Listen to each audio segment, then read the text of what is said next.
what a typical firing of a gun would look like in 1813 when the ship was out doing its battle.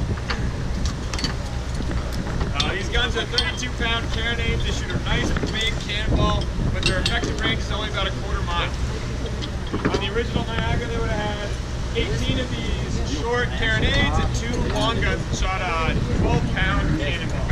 We have a cannonball display around here somewhere you guys can check out once we break down the safety zone. Right now they're running the gun in. They're going to pull the gun as far inward as they can so that they can then load it and do all the other things they need to do through the muzzle of the carronade. Shift tables. Dave, where are you two?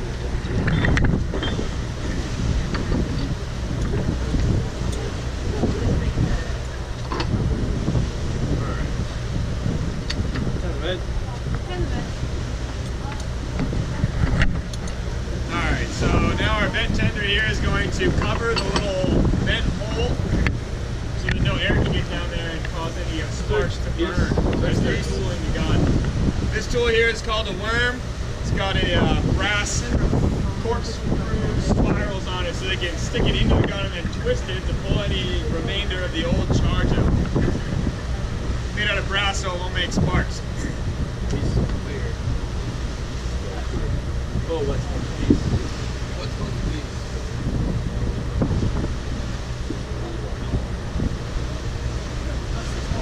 Alright, this thing's called a sponge. It's got 2 ends like a Q-tip. One end goes in wet to extinguish any sparks, and then I'll flip it around and stick it in the dry end of the sponge, and that'll sop up any water so when we put the actual black powder in there, it doesn't spoil the black powder. Dry sponge piece. Dry sponge piece.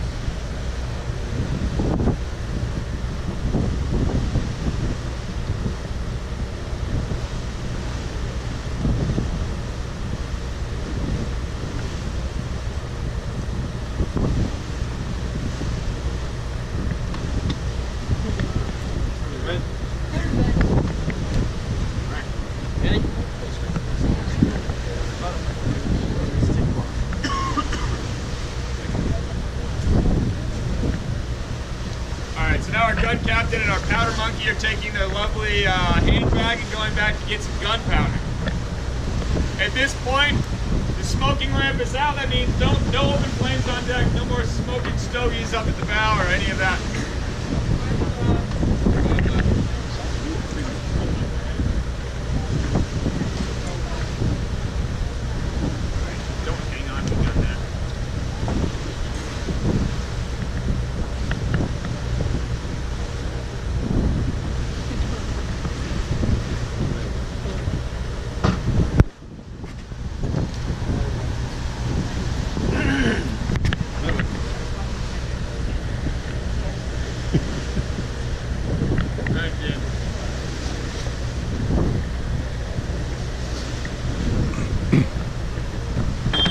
This tool right here is called a ramrod. That's what will actually knock the powder and well, we're not going to put a ball in the cartridge cannon, but if we were, that's what we'd use. Alright, hold up the charge.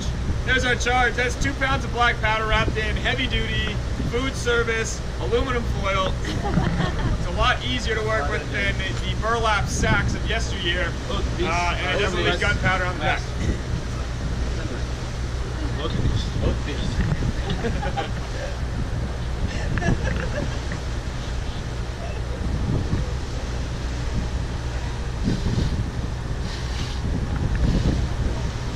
Now you can see, if you watch how the tool guy is running the tools, his thumbs are tucked down underneath the tool. That's in case that powder blows up and they fail to put sparks out.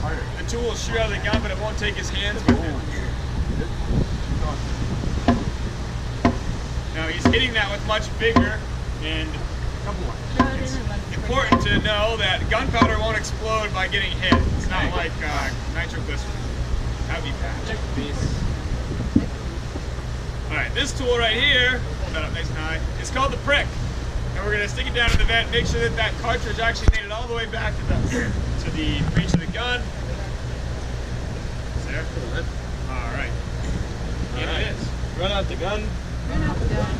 Alright, so at this point the gun is actually really dangerous to us if it were to go off accidentally or prematurely. It could be knocked from its carriage, and then, you ever heard the term loose cannon? It'd be a loose cannon, roll around the deck and break everybody's feet.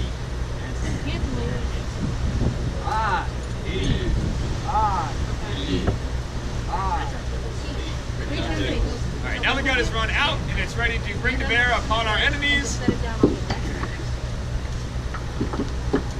And this next little thing that the gunners are going to do is they're going to pop a hole in the cartridge and they're going to stick a little straw full of black powder down into the cartridge, which will eventually transfer the spark from Griffin's lighter into the cartridge and make a loud boom.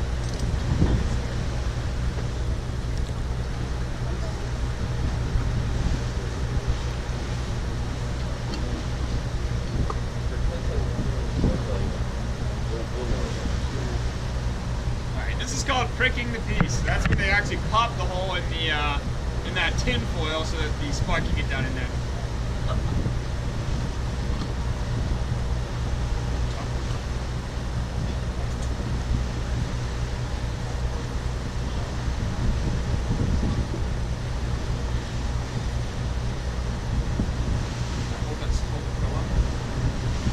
So we call this thing the quill.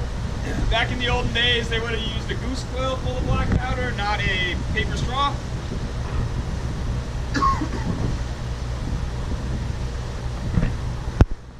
Once the quill is all the way down where it's supposed to be in the vent, the piece is primed.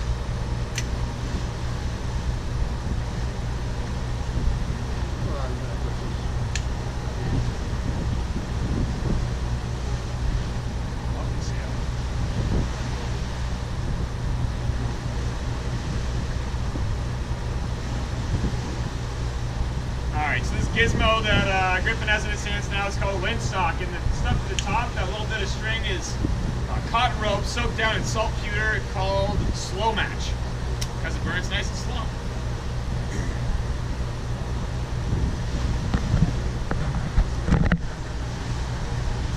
Captain, carronade is prick primed and ready to fire. Stand by.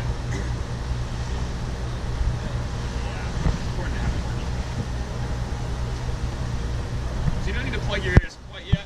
I'll let you know when you need to plug your ears. Yeah.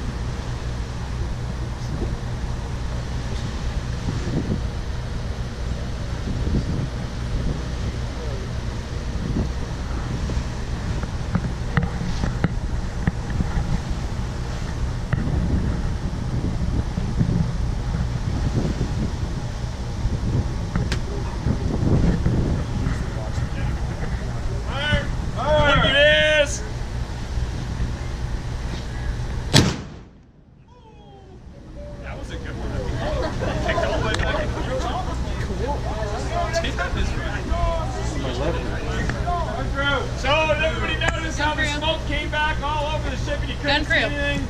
Gun crew. It's because we didn't have the weather gauge.